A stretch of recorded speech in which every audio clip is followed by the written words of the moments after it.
ঈদুল আজহার ছুটিতে দর্শনার্থীদের পদচারণায় মুখর টাঙ্গাইলের মির্জাপুরের ঐতিহাসিক মহেরাজ জমিদার বাড়ি। দেশের নানান প্রান্ত থেকে পরিবার পরিজন নিয়ে ভ্রমণ পিপাসুরা ছুটে আসছেন এখানে।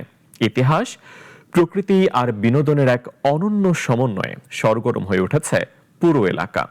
টাঙ্গাইলের মির্জাপুর থেকে সবুজ রানার প্রতিবেদন জানাচ্ছেন মোস্তফা কামাল তোহা। ঈদানন্দের মাত্রাকে আরও রাঙিয়ে তুলতে প্রতিদিন সকাল থেকেই দর্শনার্থীদের পদচারণায় সরব হয়ে উঠছে টাঙ্গাইলের ঐতিহাসিক মহেরা জমিদার বাড়ি।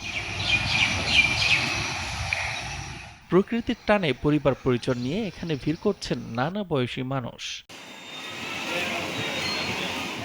ঈদের দিন থেকে শুরু করে প্রতিদিনই বাড়ছে দর্শনার্থীদের উপস্থিতি। বিভিন্ন বয়সীদের আনন্দঘন সময় কাটানোয় পুরো এলাকা যেন উৎসবমুখর পরিবেশে প্রাণ ফিরে পেয়েছে।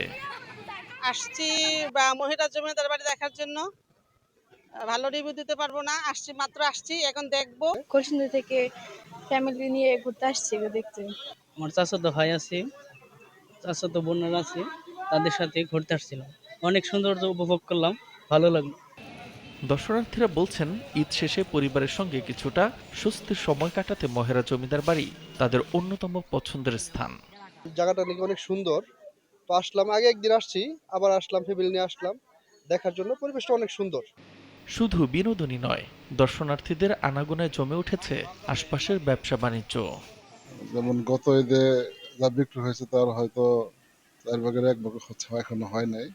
আশা করি যে হবে। টাঙ্গাইল সদর থেকে প্রায় 18 কিলোমিটার দূরে 8 একর বিশাল জায়গার উপর অবস্থিত এই মহেরা জমিদার বাড়ি। মুস্তফা কামাল তোহা, নাগরিক।